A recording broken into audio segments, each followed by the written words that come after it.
Hello and welcome to the YouTube channel, exclusive content. And we had a previous episode which you can look up about the Scottish Enlightenment. Well, what was the Scottish Enlightenment? Just to give you a brief statement about what the Scottish Enlightenment was.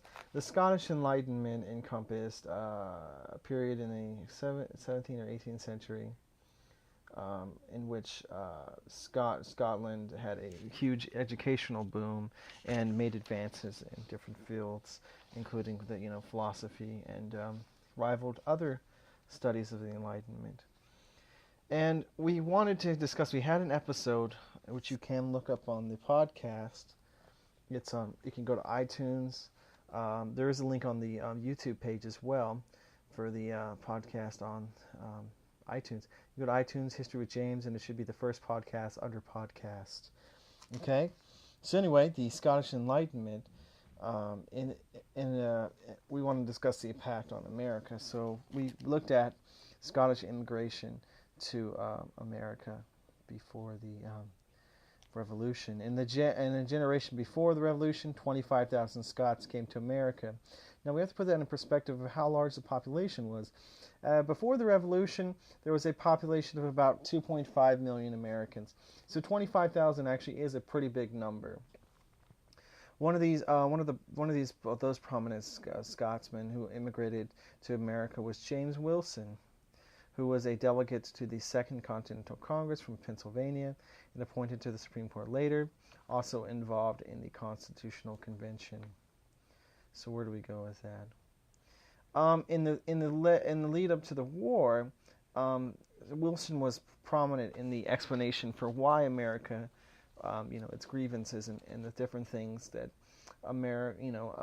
why America was, justified in its actions, and in describing the lack of say in the government, Wilson correctly pointed out that Americans had little say writing.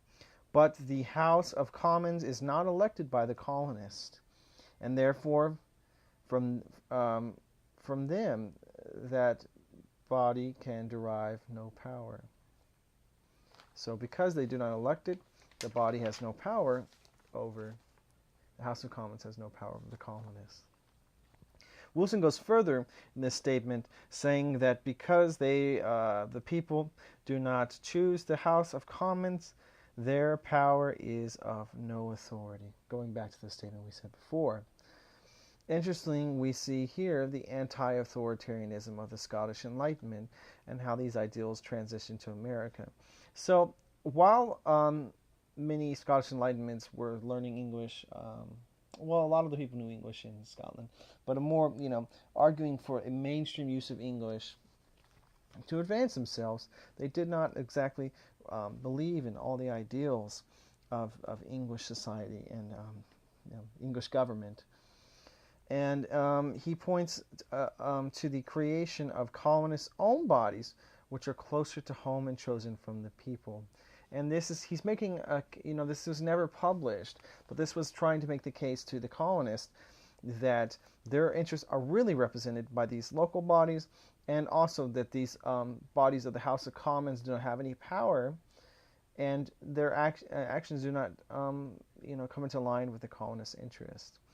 Once the creation of colonists' own bodies, which are closer to home and chosen from the people, quote, besides the power of which the House of Commons receives from its constituents, are entrusted by the colonies to their. Sorry, I'll read this again. Besides the powers of which the House of Commons receives from its constituents are entrusted by the colonies to their assemblies in the several provinces.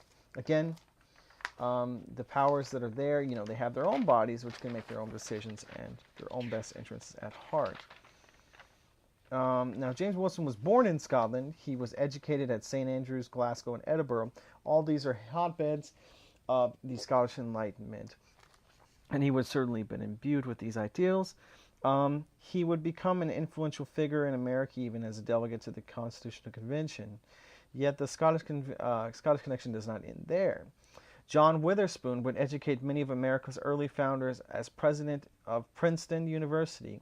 Daniel M. Robinson, distinguished professor emeritus of Philosophy of Georgetown wrote that Witherspoon had among his students, quote, the future President of the United States, James Madison, as well as 9 cabinet officers, 21 senators, 39 members of the House of Representatives, a dozen state governors, 5 of the 55 delegates to the 1787 Constitutional Convention, and 3 justices of the U.S. Supreme Court.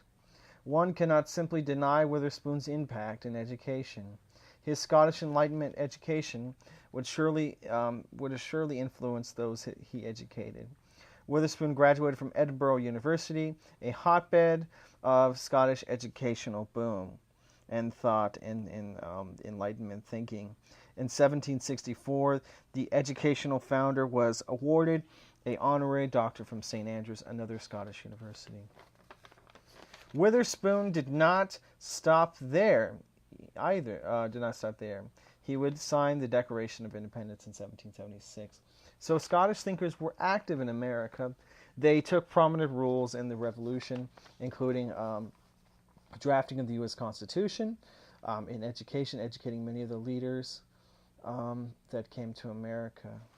So, what were we talking about here? Well, people ask me, what is Enlightenment thinking?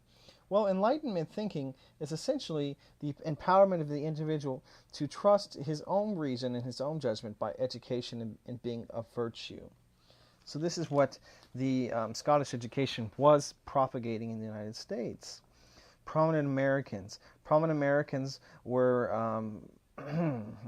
were connected almost everywhere to Scotland. Thomas Jefferson was tutored by a Scottish man who introduced him to worldly Enlightenment thinker John Locke, whose work inspired the Declaration of Independence. Benjamin Rush, a prominent doctor, received his medical schooling in Scotland in 1766. Rush has been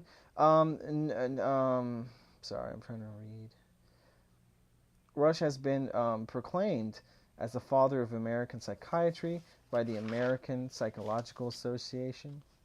So the types of groundbreakingness that Scottish thinkers had, and this doesn't even have to be, they don't have to be Scottish, they were around in these schools that had so much thinking going on that produced so many genius works, okay?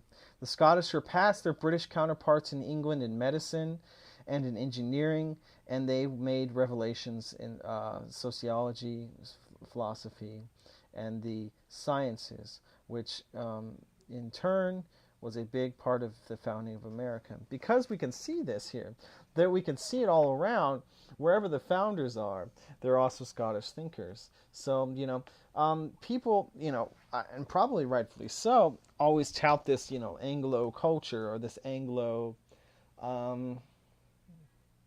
influence, some of the British thinkers, but they probably just about the same level are the thinkers that come from Scotland and the sciences and the medicine and the engineering and the philosophy of the individual and these types of things.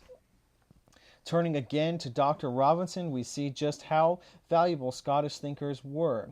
As he would state, quote, it was common for American faculties to appoint Scottish tutors or those educated in Scotland. A Scottish education was valuable in American society.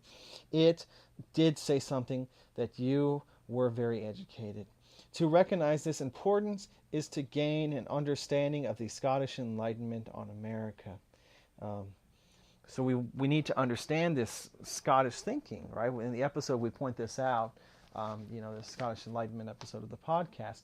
We point out where, we talk about the Scottish Enlightenment, and we talk a little bit about the connection to America, but here I'm really just want to drive home just how valuable the Scottish Enlightenment was. And if you'd like to read more, there's certainly